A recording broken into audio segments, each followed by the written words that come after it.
This is the Empress Evolution.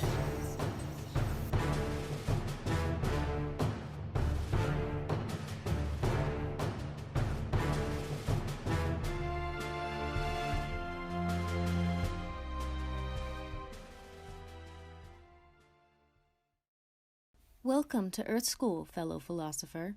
Spoiler alert, you're a multidimensional being with powers you may have thought only existed in stories. Faith or folly, round here we do it all. Many lives, many levels, many masters. Whether it's learning how to cook a healthy meal, navigating the spiritual life, processing our feels, or saving the planet, we're here for all of it. This is the Jessamyn Shows, presented by Empress Evolution. Welcome, everyone, to the first episode of the Jessamyn Shows. On today's episode, my co-host Stephanie and I get to interview Amelia Love, founder of Empress Evolution. Amelia is a contemporary spiritual master, transformational coach, human rights activist, and so much more. In this interview, she shares with us about her journey through enlightenment, the hip-hop industry, and how Empress Evolution came to be. And we get to find out a little bit about her plans and visions for what she would like to see Empress Evolution become over time. We so appreciate you being here, listening in, and joining us and being a part of this evolution. Enjoy.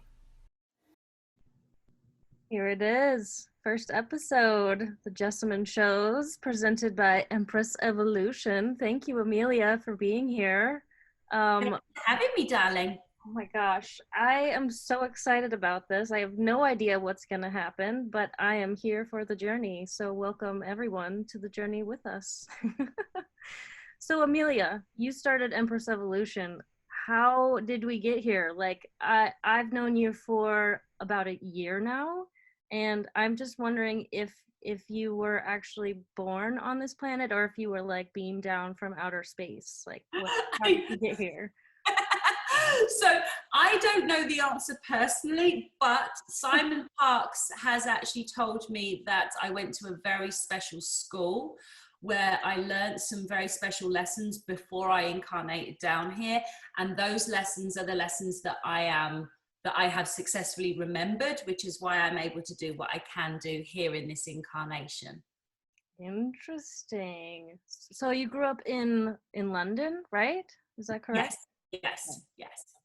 And then somehow you ended up in the United States and like got into the hip hop industry. Like you have such an interesting background. I feel like you're doing amazing work now, and we'll get into that later. But how did we get here? Your journey is just so unique that I want to understand you. You've been my coach for a while now. You've been Stephanie's coach. You're presenting information to the public that is like extremely disturbing to some and extremely uplifting for others. It's a combination of both, and what you're doing is not easy work. Like I appreciate your ability to be soft yet firm, and so I guess what I really want to know is this is what I really want to ask is how did you get red pilled? That's what I want to know. Okay. Yeah, so that's great. So in England, I already had goals of being a rapper. I'd always been into hip hop, even from the age of 16. I was living in my own apartment at 16 years old. And so I used to play Little Kim and Foxy Brown and Notorious B.I.G. and Jay-Z loudly out my window at age 16. And so around the time of 18, I was dating a guy, and him and his friends used to sit around and do what's called a cypher, and they would make up raps. And I wanted to join in, and he wouldn't let me. And so I think that triggered something in me where I was like, I'm going to do this. And so when I broke it off with him, which was not long after that, I was driving home a long journey one night, and some lyrics came into my head out of nowhere. And I truly do believe that Notorious B.I.G. was literally speaking to me, because I had a whole song, which I could almost remember now, come into my head. And that's when I realized, like, this is what I want to do. So I pursued music for a little while in England. And because I'd been such an American hip hop fan, I was not finding producers that could make beats for me that were inspiring. So I started making connections in the US. And through those connections, through the social media at that time, which was MySpace and things like that, I was very big on MySpace. Embarrassing to say, shows my age. But I was approached by lots of people in the music industry, to the extent where Brian Michael Cox's business partner actually approached me. And when I was out here in Atlanta, I had a meeting and he became my manager.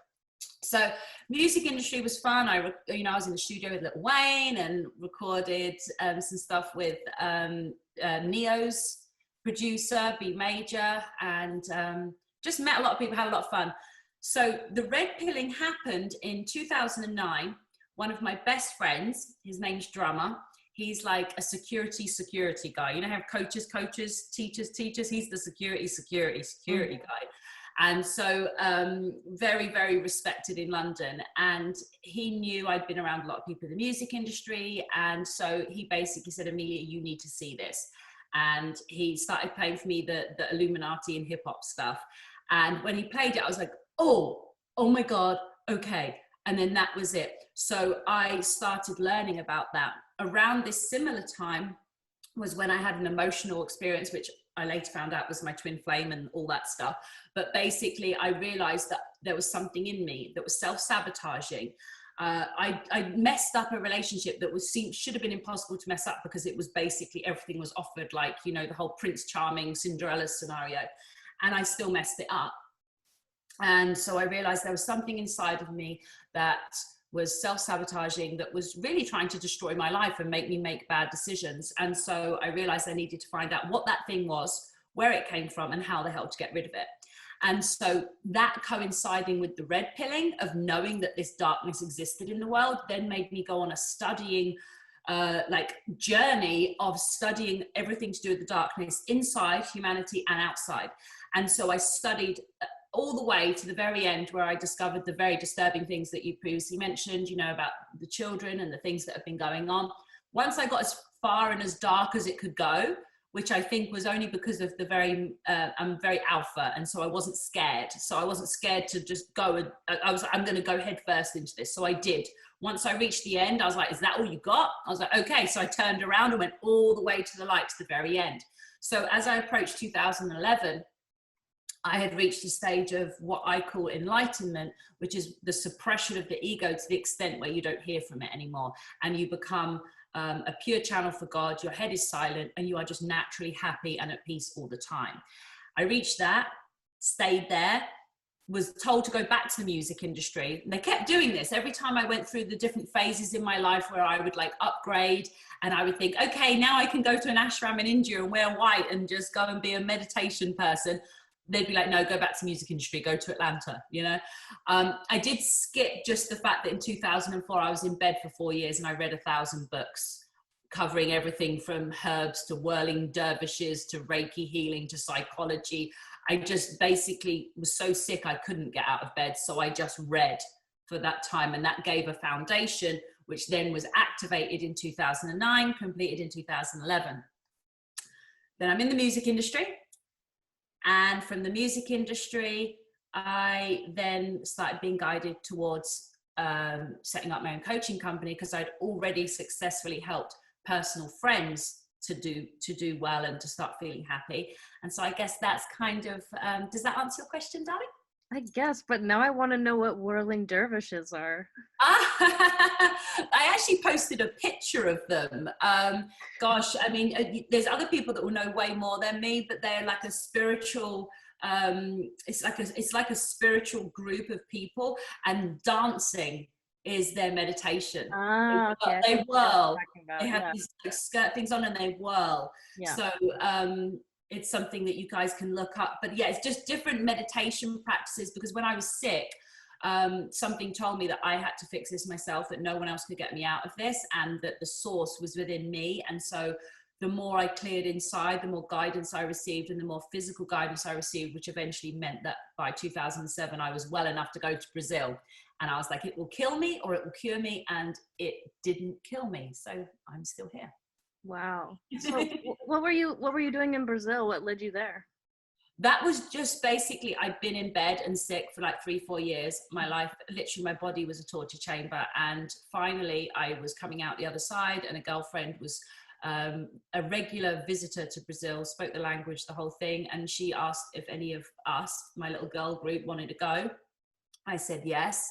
Genuinely didn't know whether I was going to make it back, because literally after everything I'd gone through, but I also knew I needed to do it. And so I said, it's going to kill me or cure me. And I made it. And I think a lot of it was to do with as well, like I needed that huge dose of sunshine that I got. We were there for like 2-3 weeks under that Brazilian sun. And I just think it just gave my body what it needed for me to just come back and be like, right, I'm back. How did you end up in bed for 4 years? Is that something you want to talk about? I can do. It would take a little bit of time, but basically I had ovarian cysts that burst. I had a particular one that burst and spread poison and endometriosis throughout my entire internal cavity. I told the doctor that she needed to give me IV antibiotics. She ignored me, sent me home. It was Christmas time. 6 months later, my doctor in London actually referred me to like a head doctor person or a counselor, thinking there was something wrong with me mentally, because I was complaining of being ill so much. And then when I was in the therapy with the lady, I was holding my stomach, and she said, "What's wrong?" I said, "I'm in agony."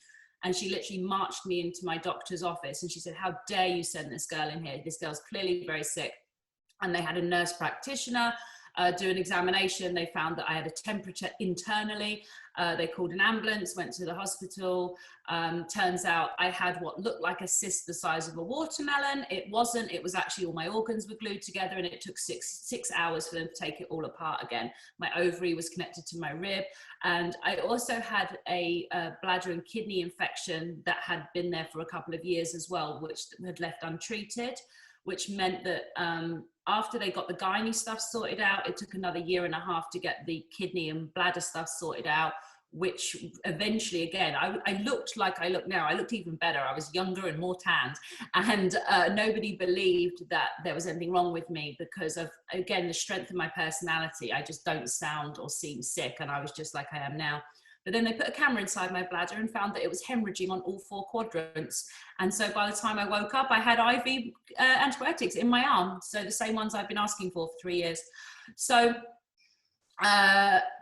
basically from 2003 to 2007, I was in a state of constant agony, kidneys, bladder, and my entire stomach region from below the bust all the way down. It was agony. And I was even told that I separated my soul from my body at one point because my soul just wasn't comfortable in the vessel anymore.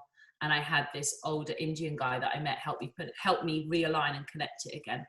Yeah, it sounds like something I hear a lot about on the spiritual journey is like even in shamanism, where there's a sort of physical death that occurs, and for some it's not like you actually die. That does happen to some people, and then they come back to life.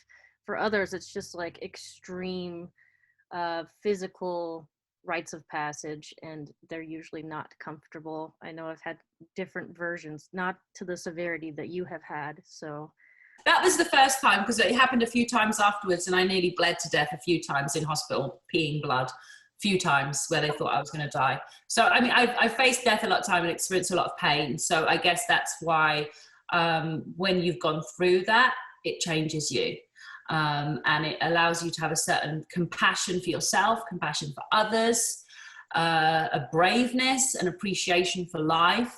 Mm-hmm. And an appreciation for when you're not in pain. You're like, I'm great because you're not in pain. Yeah, definitely. I mean, I know that when it comes to like the female health organs, I wonder how much of it really is just related to this 3D matrix that we've been living in, you know, like how much of it was just like, okay, you need to go through these terrible things and then dismantle them somehow with your supreme consciousness that's going to come in. You're absolutely right, because basically after 2011, after this peace, tranquility, and enlightenment was achieved, I never had any more problems. That's amazing. I know for me personally, I'm still clearing some of my traumas that I've been through sexually. And I'm actually working with Stephanie's sister, which is pretty great. And just finding all kinds of support, you know, and that's one of the cool things that I've noticed is that any time that I've ever asked out for support, specifically from God and from my angels, it always shows up almost immediately. I mean, that's how I found you. You know, I was just like, I had been completely mind fucked by the twin flame journey and just trying to get ahead in life, trying to get out of my marriage, and was just like, God, I don't know what to do anymore. And then within 24 hours, I had found you. So yeah, he answers. You know, the few times when I'm like, I don't know how to fix this, I don't know what to do, I hand it to him, and normally within 36 hours a solution has been provided. But also, for any of the ladies listening, one of the best things you can do for womb healing is just to send the word innocence to your womb. It's the one word that the womb needs to hear is innocence. And if you want a visualization, visualize a rainbow rose inside of your womb while sending the word innocence. It's very, very healing. I love that. Thank you, Amelia, for sharing that. That's wonderful. So you've been through all of this craziness, and then you somehow birthed Empress Evolution, I would say, by being very obedient to your angels and your guides. Yes, it was actually interesting because I was first shown a vision by my angels of this huge movement that would be women only, and it would be festivals, and it kind of looked like healing and coaching, and all I could see was just all these women in these amazing festivals. And so I was told it was called Empress Evolution, so I bought the domain name Empress Evolution. And then around that time I was also then told to start coaching, and so I started the coaching company. And I'm trying to think to make sure I get this all in the right order. So I started the coaching company. That had been very successful. And then in October of 2019, I received a message from God. It was very loud, and it was at 11:11 at night. And he literally said, it's time to unite the divine feminines. So I was like, that's nice. He was like, now. And I was like, what? And so I put a post that's still on my Instagram now. You guys can find it, where I just said, God has told me it's time to unite the divine feminines. Please write your location below. And when I woke up in the morning, I think 600 women had left their location. And so then I was told, right, set up an Instagram. So I'm like, okay. And then he showed me these like 20 regions or 12 regions. I can't remember now exactly how much it was, but basically divide the world up into chunks. And geography is not my best subject, especially geography of America. So I made all kinds of strange mistakes, like not knowing that there was 2 Washingtons, 1 in California, and all this sort of stuff. Anyway, so I divide up the world into sections, and then I find a woman in each of those places, ask them to become the coordinator just through me looking at their Instagram and reading their energy and being able to tell whether they were the right person or not. And so then had all these coordinators who then all of the women that were in that region were able to contact. Then the mission of the coordinator was to set up a safe zone where these women would be able to support each other and build sisterhood and, you know, find their soul sisters and have true friendship. So that was, the emphasis was always extremely pure. It was always pure. There was lots of dark energy that got triggered in it when I was creating it, because obviously there was people being activated to try and prevent this from happening. I guess because the dark knew that what power Empress Evolution was going to have now. And by the time people are listening to this, they will realize what a movement it is and what it's becoming. And so it ticked along nicely. And did have, like I said, some ups and downs just with people internally being triggered to try and basically overthrow it from the inside, even though it didn't make sense for anyone want to destroy something that was just pure love. Anyway, trying to move it forward a little bit faster, what happened was we got to around February and January, and I was being guided through numerous sources that it was time for me to focus more on my personal page and my coaching. And so I had some executive directors, which was basically coordinators that were prepared to do extra work. They stepped up, which then gave me a little bit of breathing space. At that point, Lindsay became my official number 2. She had always been the coordinator of California, and me and her had become good friends. And so, and she like now is still in that position. And basically, from there, so I'm trying to get this linear still. So from there, we decide, I was then guided that we should start doing like a reading each day, and that we had so many readers that were part of the community, that were coordinators and that were followers. And then we had this idea of creating this, I had this idea of this structure that I was shown, where we had like a 2-weekly rota. And so that was put into play just a couple of weeks before COVID happened.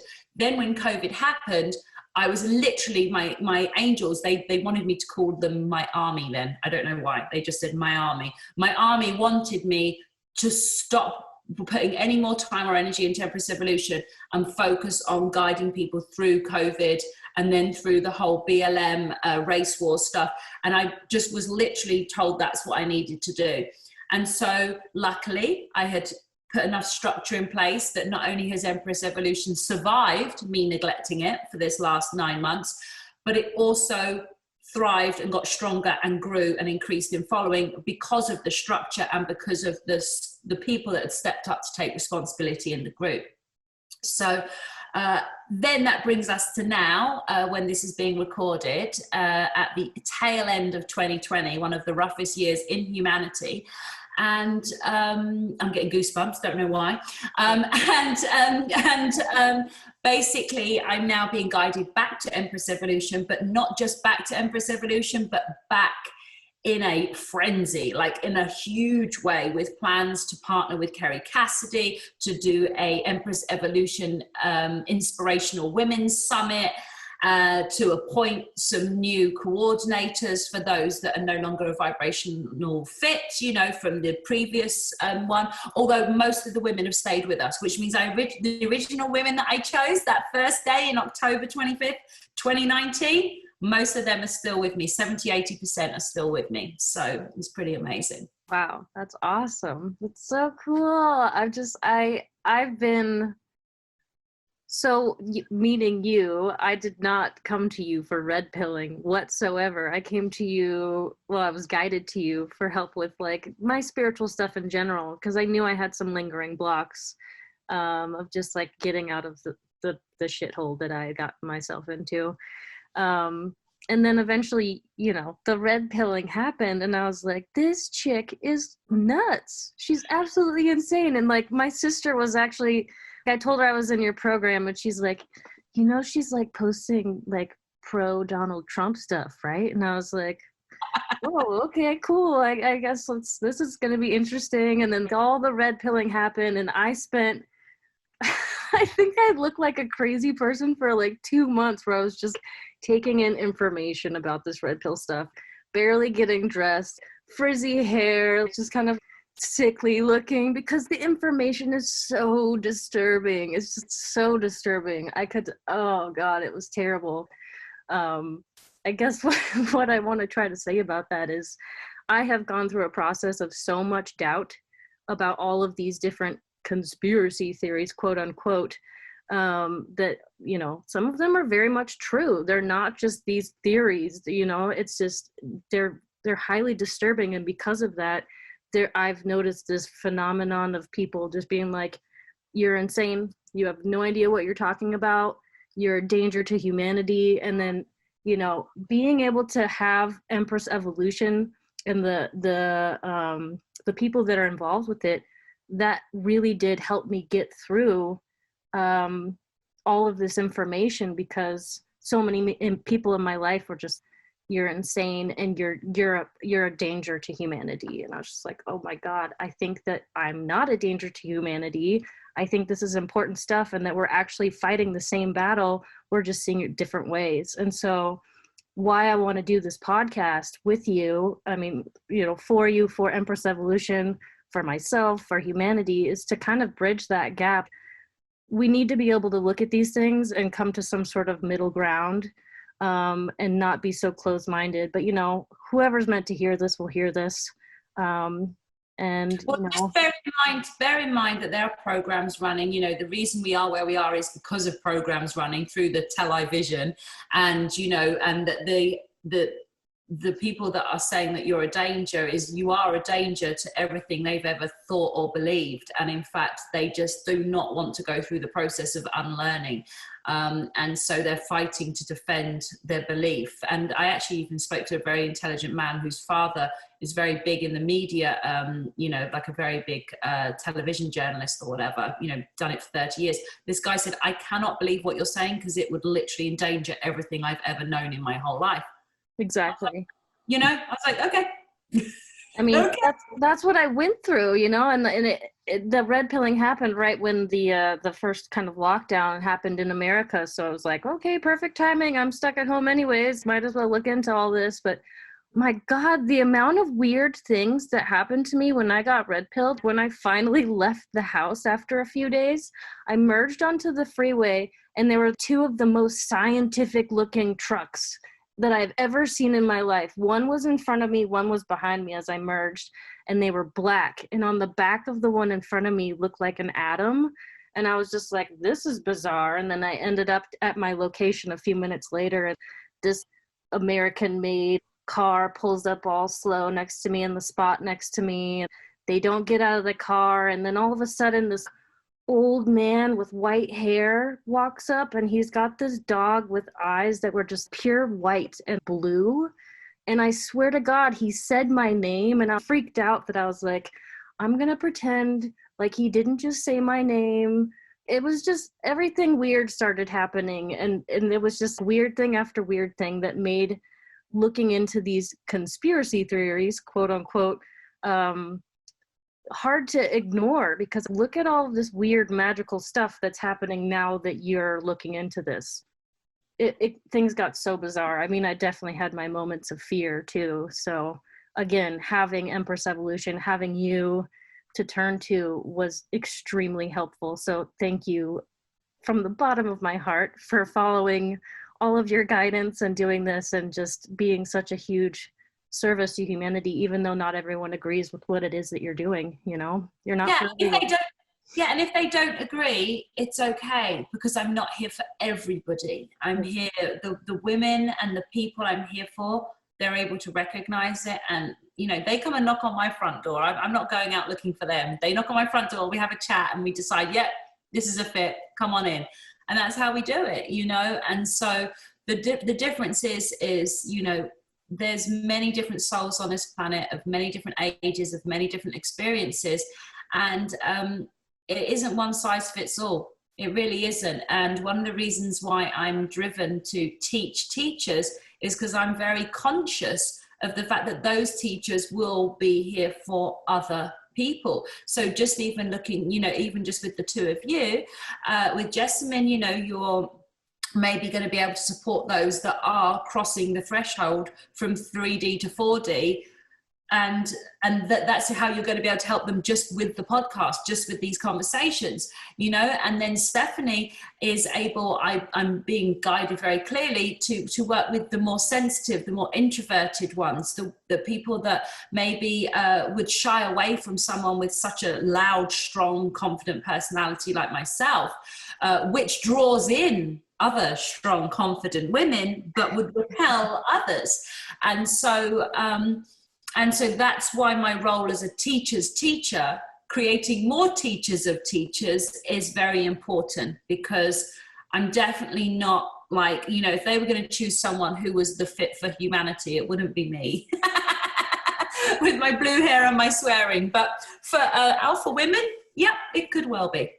Yeah, it works for me. It works for me big time. I love it. And I'm, a personal note, I'm thrilled that I get to be one of your coaches for your happiness program. I mean, when I was going through it, I was like, this is genius, because I was doing my own holistic health coaching stuff, and fighting people's egos is the number one hardest thing you could do. It's like, you can't get your clients to do hardly anything unless you can get past their ego. And then here's your whole program with, hey, let's just go ahead and put your ego in the corner. We're going to battle it real quick, and then it's just going to go sit out in the corner because you won that fight. Good job.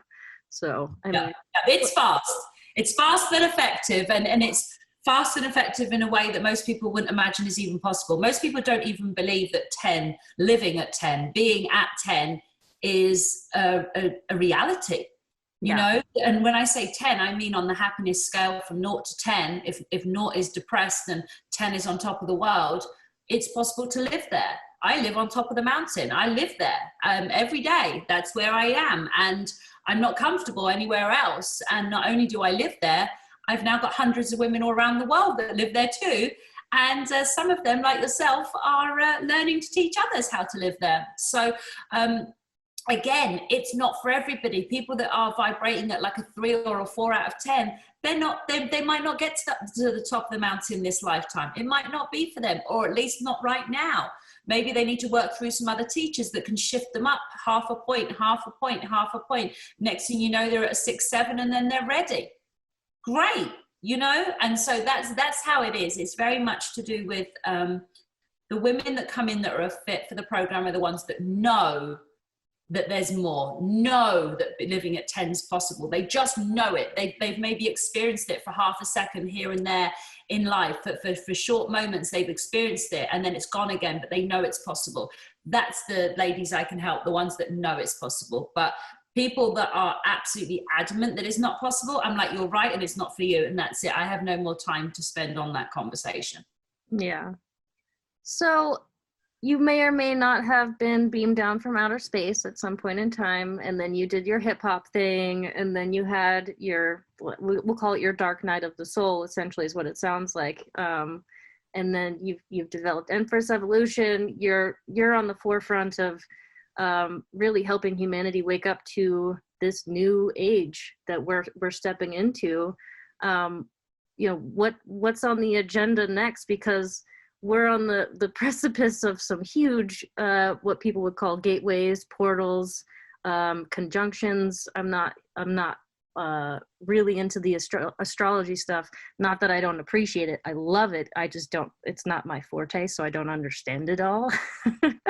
But I know it has an effect on us. So, I mean, what's next for you? What's your plan? I mean, you're saying that we've got these cool conventions coming up, some gatherings. I've even heard you say that by like January 28th, like things are going to be just so different.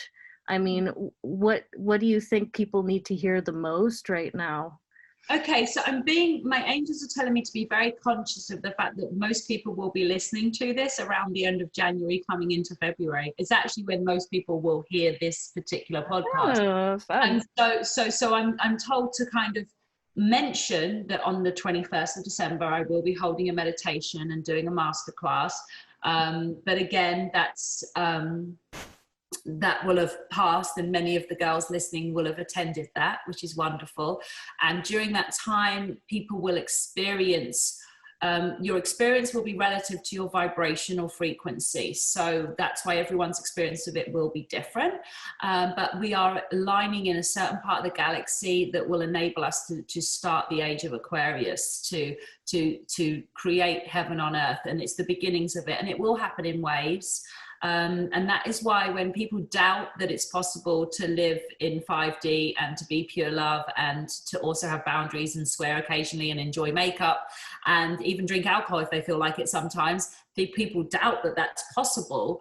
The reality is there has to be some people on earth right now that are anchored fully in 5D most of the time, because that's what we're going into. It's like, because there's some people I know that kind of believe in the idea of the new earth, but then they doubt the idea of being happy permanently. I'm like, don't you see the two kind of connect? You know, that basically there'll be people like myself that are 5D that are helping other people to come up to 5D, that are helping other people to come up to 5D. This is how we create 5D, guys. It's through us, the people, but there will be support. There will be astrology, astrological alignment support. There will be position in the galaxy support. There will be DNA codes coming down from source. You know, there'll be all sorts of things that are helping to assist in this, but the realistic way of seeing it is each one teach one, and us basically creating waves of ascended people that eventually there's a tipping point where there's more ascended people than unascended people. That's and then the new earth is so now being conscious of people listening to this in the late January, early February time. In America, I see things feeling like things have finally calmed down a bit. Mr. T will be securely feet under the table at this point. The other countries, Australia and Canada, will be starting to see like the light coming in, but it won't be as comfortable as America. America will be comfortable first. And then after that, 2 or 3 months after that, the UK will start getting some effect. The UK is the most heavily infiltrated and has the most darkness. God bless them. Maybe that's why I was supposed to spend so much time there. Because I tell you what, when I was in the hospital in London, it was like hell on earth. It was the worst of the worst of the worst of the worst of the worst of the worst. So yeah, like even like there's a church that I was going to before COVID, and I was just told to go, God told me to go there and get baptized. I didn't really know much about religion, and I still don't know too much about the Bible, if I'm honest, but God told me to go get baptized. Anyway, they have a fragrance thing that they use in one of the bathrooms, and when I walk into that bathroom, it reminds me of the hospital in London, and it literally brings back the weirdest feelings for me, because hospital was hell, because basically every single nurse in there was kind of used by the dark to try and make my experience even worse.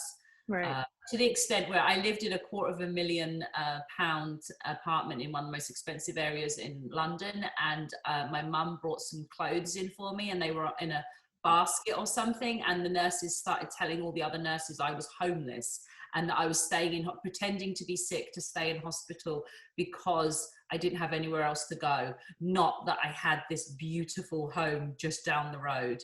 And then another time I had an apartment in Atlanta, and I had been visiting London and I got sick, and the same thing happened. And I was like, look at my apartment in Atlanta, look at the roof terrace, look at the views, look at my pool. Like, you know, it was crazy. It was crazy. So yeah, so hospital was definitely a special experience. So yeah, we do have to be exposed to a certain amount of darkness and a certain amount of pain to wake up. Yeah. There'll be a lot of people that are having to, while listening to this, they are still in that process, because the only way out is up, and the only way up is through. You got to go through the bullshit. You can't escape. So many people are trying to find a shortcut, a way out, and that's why a lot of them, you know, abusing alcohol, drugs, things like that, sex, distracting themselves with romantic relationships that are unhealthy, with you know, toxic masculines and things like that, and staying in toxic feminine, all that sort of stuff. It's all just to try and distract them from going through and up. But once you get on track, which, you know, I'm meeting many, many women every day that are getting on track and moving up and out, that's how we're going to change the world. Yeah, I mean, I can definitely confirm that for myself in a way where, you know, I had a lot of friends and family before that I just absolutely loved. And then when I was, you know, exposed to all of this new information that the red pill has many avenues for you to learn about, I noticed that there was a lot of people that were just like, I can't even talk to you anymore. And it got very lonely.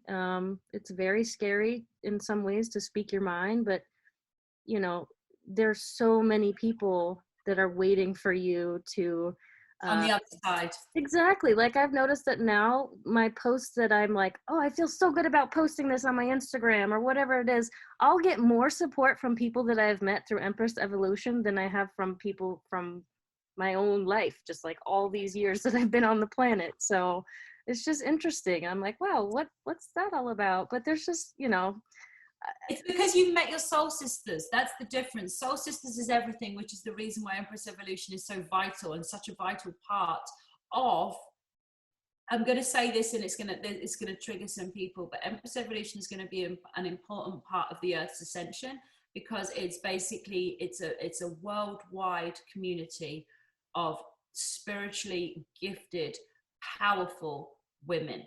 And when they connect and support each other and help each other to heal and be happy and to make the right decisions in life and to leave toxic relationships behind and pursue careers that give them fulfillment and joy, it's going to be awe-inspiring to watch. yeah. Because, you know, true sisterhood has been so inverted on this planet. You know, the whole Mean Girls thing that they promote so much in American movies, you know, where they have the one girl and she has the girls and then they're mean and da-da-da-da-da. That's, we're the absolute polar opposite of that, you know. It's we will have so many different women from so many different backgrounds, so many different experiences. But the main thing is that we're all spiritual women and we're all healing, and we all love each other. And that's what's different, you know. We're not trying to steal anyone else's energy or shine. We're looking to just lift everybody else around us. And by lifting others, it lifts us. Yeah. And so to answer your question further about, you know, what's next, you know, there will be new technology. There will be people, depending on their vibration, going through these dark souls, you know, dark night of the souls over this initial part of 2021. But then there'll be people that have already completed that work that will literally feel like they're skiing. It will be like, wow, because the manifestation abilities are just going to increase and speed up. The coincidences, everything's going to start speeding up because everything's in alignment to make this happen, you know? Yeah, absolutely. I don't know what's going to happen, but I know that one of my biggest lessons I've had to learn was how to let go of expectations. Very good lesson. Very Yeah. good lesson. It's taken me a while, but I'm getting there. And I mean, the twin flame journey, good. I mean, if you're on that, woof, have fun. I think that's been an important thing as well. The initial Empress Evolution was very focused on the twin flame journey, but the 2.0, the one that's, you know, coming forward for 2021, it's very much more about just sisterhood, because there are so many spiritual sisters that are not on that or not interested in that or don't know what that is, and I want to welcome them. I want this to be for all women all over the world, no exceptions. And so then that we may actually have a separate group, because once we have the regional groups fully working to the level I want them, then we're going to have individual groups like the mothers group, maybe a group for women that have experienced sexual abuse, maybe a group for women that are helping to stop human trafficking. We can have all these different groups. And so we can have a group that's a twin flame support group. And then just that way, instead of the entire community being twin flame support related, we have one group for those that are still in that place. And so that's the goal, is that we will be organic and growing and expanding so much, because whenever anyone's like, hey, can we have a group for this? I'm like, well, would you like to be the coordinator? They're like, yes. I'm like, okay, sure, we can have that group. There we go. And there is nothing we can't do. We can have a yoga instructors support group if we want. You know, if there's someone that wants to be a coordinator and some people that want to go in there and chat, why not? You know, because women on the whole, you know, when they have a girlfriend that they have things in common with, and it may not be obvious things, you know, like Lindsay, who runs Empress Evolution as my second in command. Eunice is being put in place as VP starting next year, as of next year. So Lindsay, for example, is a Chinese acupuncture doctor who kind of grew up around Beverly Hills and New York, and, you know, she said all sorts of interesting things, but me and her just chat all the time. That's just, you know, and so it just makes a difference when you have someone that you just want to. It's like I finish a day of working, of talking. And then when I finish work, I call Lindsay and talk. That's my ending work. Like, do you see what I mean? So that's when you know I found my sister friend like that. And then isn't it funny that she's my number 2 that runs Empress Evolution? It's like everything is so beautiful. I just love the way God works everything out. It's beautiful, absolutely beautiful. And then with Eunice being promoted to VP, obviously Stephanie's super close with her. You guys were just in Hawaii. And I've been calling Eunice like my mini-me for a while now, whether it's our colored hair and things like that. And now she's actually in that position. So everything is just so beautiful. It's really, really just, I'm really happy. And I'm really happy with how things are going. And I just love seeing this growth. And again, it's not my growth, it's just the growth of everybody around me. It's beautiful. Yeah, it is. And it's your fearlessness is contagious. So thank you for that. And I mean, also, Stephanie hasn't said, I don't think, one word this whole time. Are you on mute? You better come off mute. Yeah, I'm here. I wanted to add that it's, you know, maybe bring this full circle. It's about how you started Empress Evolution to help people find their soul sisters. And I think it's very obvious that you have done that. I mean, even you talking about how you spend all day talking to people, then at the end, you want to talk to your soul sister. And I think I have that with Jessamyn. I have that with all the other ladies. Yeah, I'm getting goosebumps, emotions just while you're talking, because it's true. It's like I set it up for everyone else and I got it. Yeah, you got it too. And then we got it too. And I love that this whole plan has just, it sets an example, a real example of all these things you speak about, and we're living it. And I think we're living proof that it works. And that's the most beautiful part.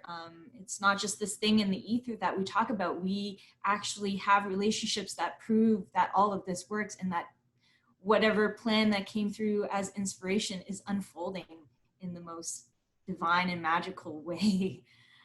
Yeah, it really is. You can see God's signature on everything, and that's what's so beautiful. And it's not without challenges, and that's the thing I want people to be able to take away from this, especially when you are trying to heal yourself.